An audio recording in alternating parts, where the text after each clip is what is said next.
What's going on, everybody? Welcome back to this episode of Homebrew Workshop, where today we got a kitchen project. We are going to ditch the crummy plastic silverware holder and make a really cool looking one out of wood. Check it out.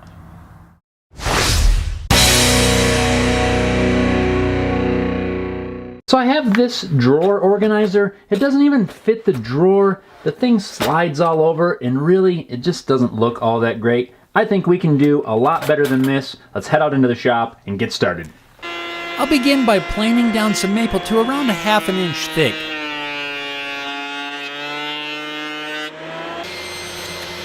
And now on the table saw, I'm going to rip that down to a width that works with my kitchen drawers. Your size may be different. If you're building one of these, make sure you measure it and cut it according to the sizes that you want.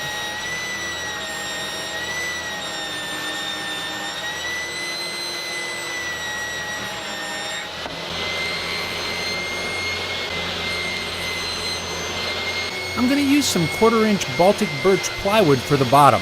First, I need to cut that down to size as well.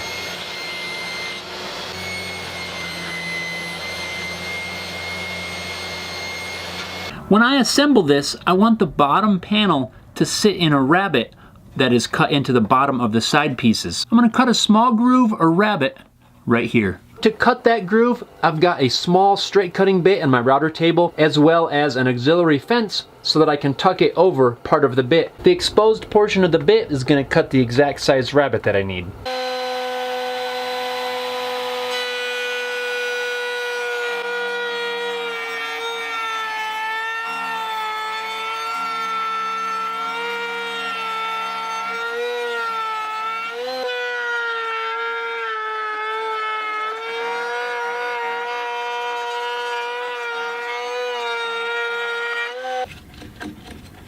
So now that I have this rabbet cut along the edge, I think now would be an excellent time to cut the 45-degree miters on the ends of these.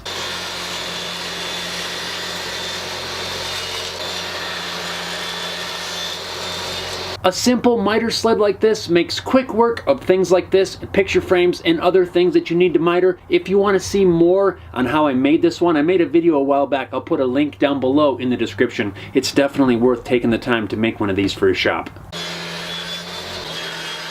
So now with the corners all mitered, I can start laying out where I'm going to put the dados that the dividers will sit in.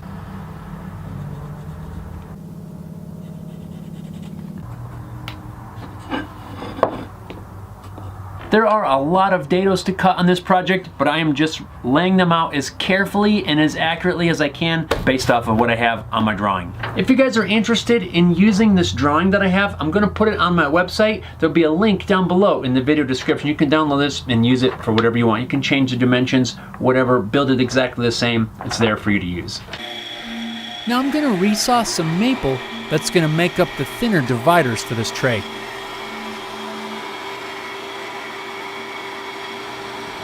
Everything was going perfectly fine until... That is not cool. I do not know why this thing keeps breaking so many blades.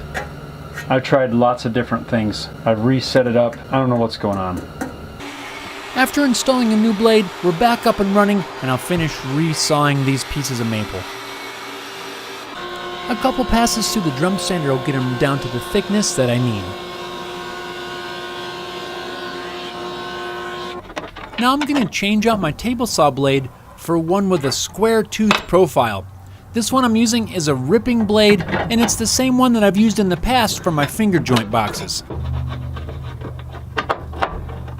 So before I start cutting all these dados, I want to show you guys my process for getting these all cut to the same size. Now there's more than one way to do this. You could use a router plane, you could use a dado stack, or whatever method works for you. I will be using a combination of this thin scrap of wood that I found by trial and error to be the right thickness. I will use that in combination with this stop block. That way I can use the spacer, make my cut, remove the spacer, make another cut, and that is going to give me the thickness that I need to make sure all these are the same size. I feel that making test pieces is a very important step for a project like this, because I tried a whole bunch of different spacer pieces. This one I even put a piece of tape on the back, just experimenting with different thicknesses until I found the right combination. I think we are now ready to go. I've got the blade height set, I've got my thickness of my spacer set. All I need to really do throughout this process is move my spacer block where it needs to be, and we're good to go.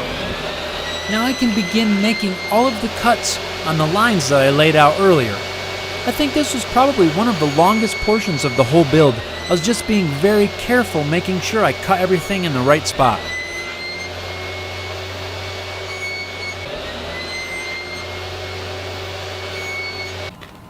Now I can begin gluing up the outer box.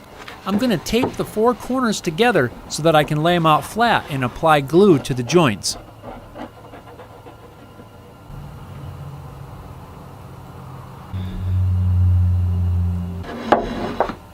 Now using the tape as a hinge, I can fold this portion into a box, apply some more glue for the bottom panel. I'll drop the bottom panel in place and then clamp it all together. And that wraps up our glue up. We'll just let this thing dry for a little while. Now, just in case you're wondering about gluing in the bottom panel, I am not concerned with wood movement. This is a good high quality birch plywood. I'm not really worried about expansion or contraction. If I was going to use some sort of solid wood for this panel, I probably would have made it a floating bottom instead of gluing it in like that, where you would have more wood movement with solid wood. But this plywood is going to be just fine. It's nice and stable. After unclamping the box and taking a few more careful measurements, I'll begin cutting down the dividers to their final length. And now a quick blade height adjustment, and then using the same process as before, I'll finish cutting the grooves in these dividers.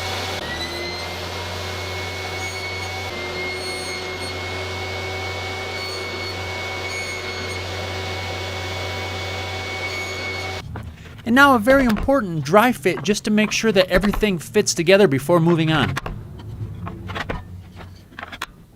There's basically all the pieces. I've got all the dividers cut. The last thing I want to do before I glue these together is just to cut a little relief in each of these pieces, just to make sure you've got plenty of room when you reach in to grab something out of here. I'll use the old steel ruler and masking tape trick to create a template for that arc.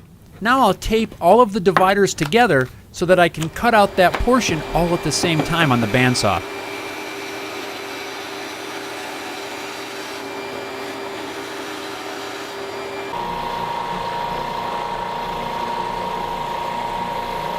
Now I'm ready to get all of these pieces glued into place. I'm going to use wood glue, but very sparingly. I want to try to eliminate squeeze out. It's going to be kind of tricky to clean it up if I get too much in there.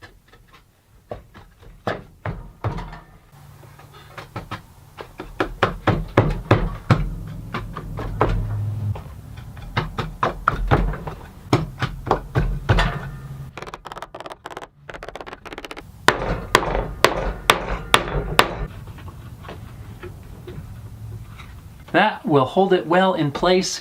Let that glue sit up a little bit, and then we sand.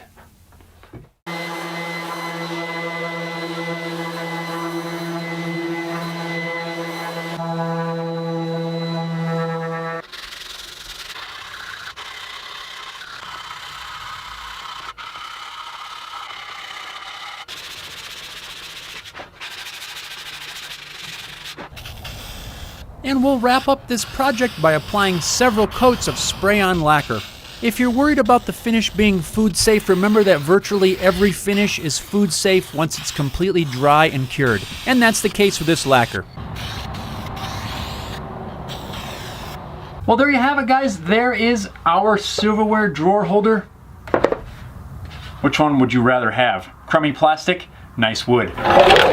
I would say this is a giant improvement. I am really happy with the way this thing turned out. This took a little bit of time to get all of the joints laid out and cut correctly. As long as you take your time, lay out your cuts as accurately as you can, be as precise as possible with your saw setup, you are going to be just fine. Again, if you guys are interested in the drawing that I used, to make this one. I'm gonna put a link down below in the description to where you can download it. It's up on my website. You guys can download it, change it, use it as necessary, use it as a guideline. However it works for you, if it is all helpful, it is available to you guys. So thanks for watching this video, guys. I hope you enjoyed it. If you found it at all helpful, go ahead and hit that thumbs up button. Also, please consider subscribing to my YouTube channel so you can follow along with more projects that I have coming up. Thanks a lot for watching, guys, and we'll see you next time.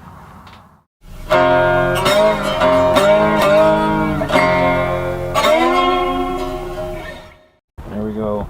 Cold. It's cold out. It's cold. Can you tell? It's snowing.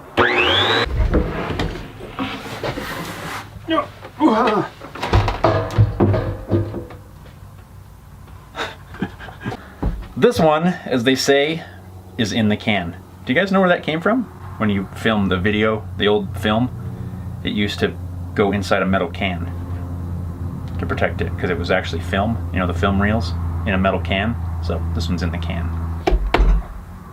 I need one of them little clackers. That's a wrap.